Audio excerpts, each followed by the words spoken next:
ಭಾರತೀಯ ಜನತಾ ಪಕ್ಷದ central disciplinary ಕಮಿಟಿಯ ಕಾರ್ಯದರ್ಶಿಗಳಾದಂಥ ಓಂ ಪಾಠಕ್ ಅವರು ನಿನ್ನೆ ರಾತ್ರಿ 10 ಗಂಟೆಗೆ ಶೋಕಾಸ್ ನೋಟಿಸನ್ನು ನನಗೆ ನೀಡಿದ್ದಾರೆ. ರಾಜ್ಯಾಧ್ಯಕ್ಷರ ವಿರುದ್ಧವಾಗಿ ಮಾಧ್ಯಮದ ಮೂಲಕ ಹೇಳಿಕೆ ಕೊಡ್ತಿರೋ ವಿಚಾರವಾಗಿ ವಿವರಣೆಯನ್ನು ಕೇಳಿದ್ದಾರೆ. ಅದರಲ್ಲೂ 72 ಗಂಟೆ ಒಳಗಾಗಿ ವಿವರಣೆಯನ್ನು ಕೇಳಿದ್ದಾರೆ. 72 ಗಂಟೆ ಒಳಗಾಗಿ ನಾನು ನಮ್ಮ ರಾಷ್ಟ್ರೀಯ ಡಿಸಿಪ್ಲಿನರಿ ಕಮಿಟಿಯ ಕಾರ್ಯದರ್ಶಿಗಳವರಿಗೆ ನಾನು ಉತ್ತರವನ್ನು ಕೊಡ್ತೇನೆ. ನಾನು ಲೋಕಸಭೆ ಚುನಾವಣೆ ಭಾರತೀಯ ಜನತಾ ಪಕ್ಷದ ಅಭ್ಯರ್ಥಿ ಪರಾಭವಗೊಂಡ ಕ್ಷಣದಿಂದ ಅಷ್ಟೇ ಅಲ್ಲ, ಲೋಕಸಭೆ ಚುನಾವಣೆ ನಡೆಯುವ ಸಂದರ್ಭದಲ್ಲಿ ಇಲ್ಲಿ ಪಕ್ಷ ವಿರೋಧಿ ಚಟುವಟಿಕೆ ನಡೀತಾ ಇದೆ. ಇಲ್ಲಿ ಪಕ್ಷದ ವಿರುದ್ಧವಾಗಿ ಕೆಲಸವನ್ನು ಮಾಡ್ತಕ್ಕಂಥ ಎಲ್ಲ ಸೂಚನೆಗಳು ಕಂಡು ಬರ್ತಾ ಇದೆ ಅಂಥೇಳಿ ನಾವು ಚುನಾವಣೆ ಮುನ್ನ ತಿಳಿಸಿದಾಗೂ ಕೂಡ ಯಾವುದೇ ಕ್ರಮ ಕೈಗೊಂಡಿಲ್ಲ. ಅದನ್ನೇ ಮುಂದುವರಿಸ್ಕೊಂಡಂಥವರು ದಾವಣಗೆರೆ ಲೋಕಸಭಾ ಕ್ಷೇತ್ರದಲ್ಲಿ ಕಾಂಗ್ರೆಸ್ಸಿನ ಪರವಾಗಿ ನಮ್ಮ ಜಿಲ್ಲೆಯ ಪಕ್ಷದ ಮುಖಂಡರು ಕೆಲಸ ಮಾಡಿರ್ತಕ್ಕಂಥದ್ದನ್ನು ನಾವು ಈಗೇನು ಶೋಕಾಸ್ ನೋಟಿಸ್ಗೆ ಉತ್ತರ ಕೊಡುವ ಸಂದರ್ಭದಲ್ಲಿ ಈ ಎಲ್ಲ ವಿಚಾರಗಳನ್ನು ನಾವು ಸಮಿತಿಯ ಗಮನಕ್ಕೆ ತರಲಿಕ್ಕೆ ನಾವು ಪ್ರಯತ್ನ ಪಡ್ತೇನೆ. ಉತ್ತರ ರೆಡಿ ಮಾಡ್ಕೊಳ್ತಕ್ಕಂಥ ಅವಶ್ಯಕತೆನೇ ಇಲ್ಲ. ಪ್ರಾಮಾಣಿಕವಾಗಿ ಭಾರತೀಯ ಜನತಾ ಪಕ್ಷದ ಲೋಕಸಭಾ ಅಭ್ಯರ್ಥಿ ಸೋಲಿಸಲಿಕ್ಕೆ ಏನೇನು ಮಾಡಿದರು ಅಂತಕ್ಕಂಥದ್ದು ಇಡೀ ಜಿಲ್ಲೆಯ ಅಷ್ಟೇ ಅಲ್ಲ ರಾಜ್ಯದ ಜನಕ್ಕೆ ಗೊತ್ತಿದೆ.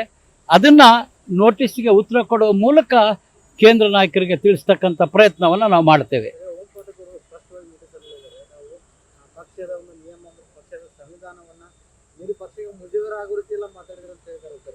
ನೋಡಿ, ಯಾವುದೇ ಪಕ್ಷಕ್ಕೆ ಮುಜುಗರ ಆಗ್ತಕ್ಕಂಥ ಪ್ರಶ್ನೆ ಇಲ್ಲ.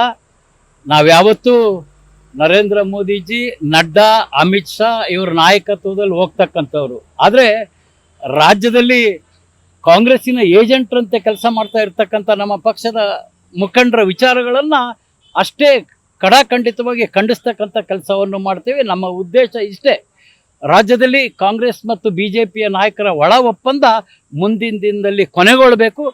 ಯಾವುದೇ ಪಕ್ಷದ ಕಾರ್ಯಕರ್ತರಲ್ಲಿ ಪ್ರಾಮಾಣಿಕ ಕಾರ್ಯಕರ್ತರಿಗೆ ನ್ಯಾಯ ಸಿಗಬೇಕು ಅಂತಕ್ಕಂಥದ್ದು ನಮ್ಮ ಗುರಿ. ನೋಡಿ, ಈಗ ಅಕಸ್ಮಾತ್ ಯಾರಾದರೂ ಉದ್ದೇಶಪೂರ್ವಕವಾಗಿ ಮಾಡಿದರೆ ನಾನು ಅವ್ರಿಗೆ ಧನ್ಯವಾದಗಳನ್ನ ಹೇಳ್ತೀನಿ. ನನಗೆ ಸತ್ಯವನ್ನು ಹೇಳಲಿಕ್ಕೆ, ಸತ್ಯವನ್ನು ಆ ಒಂದು ಶಿಸ್ತು ಸಮಿತಿಗೆ ಮಂಡಿಸಲಿಕ್ಕೆ ಅವಕಾಶ ಮಾಡಿಕೊಟ್ಟಿದ್ದಕ್ಕೆ ನಾನು ಈ ರೀತಿ ಒಳ ಕೆಲಸ ಮಾಡಿರೋರಿಗೆ ಧನ್ಯವಾದಗಳನ್ನ ಹೇಳ್ತೀನಿ.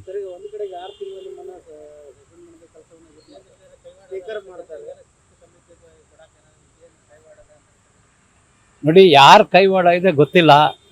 ಇವಾಗ ಅವರು ನಮಗೆ ಶಿಸ್ತು ಸಮಿತಿಯಿಂದ ಶೌಕಾಸ್ ನೋಟಿಸ್ ಕೊಡ್ತಕ್ಕಂಥ ಒಂದು ಕೆಲಸಕ್ಕೆ ಕೈ ಹಾಕೋದಿಲ್ಲ. ಯಾಕೆಂದರೆ ಗೊತ್ತು ಅವ್ರು ಮಾಡಿರ್ತಕ್ಕಂಥ ಪಕ್ಷ ವಿರೋಧಿ ಚಟುವಟಿಕೆ. ಈ ವಿಚಾರದಲ್ಲಿ ನಾನೇನಾದರೂ ನನಗೆ ತೊಂದರೆ ಅಂತಕ್ಕಂಥದ್ದು ಗೊತ್ತಿದೆ. ಹಾಗಾಗಿ ಅವ್ರ ಬಗ್ಗೆ ಅನುಮಾನ ಇಲ್ಲ. ಒಟ್ಟಾರೆ ಶೋಕಾಸ್ ನೋಟಿಸ್ಗೆ ಸರಿಯಾದಂಥ ಉತ್ತರವನ್ನು ನಮ್ಮ ಪಕ್ಷದ ಕಾರ್ಯಕರ್ತರಿಗೆ ಒಳ್ಳೇದಾಗ್ತಕ್ಕಂಥದ್ದನ್ನಂತೂ ನಾವು ಕೊಡ್ತೇವೆ.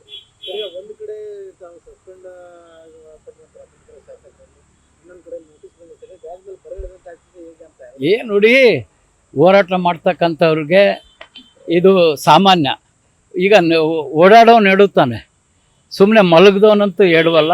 ಇದ್ದಿದ್ದೆ ಹೋರಾಟದಲ್ಲಿ ಭಾಗವಹಿಸಿರ್ತಕ್ಕಂಥವ್ರೆ, ನ್ಯಾಯಕ್ಕೆ ಹೋರಾಟ ಮಾಡ್ತಕ್ಕಂಥವ್ರಿಗೆ ಈ ರೀತಿಯ ಪರೀಕ್ಷೆ ಸ್ವಾಭಾವಿಕ.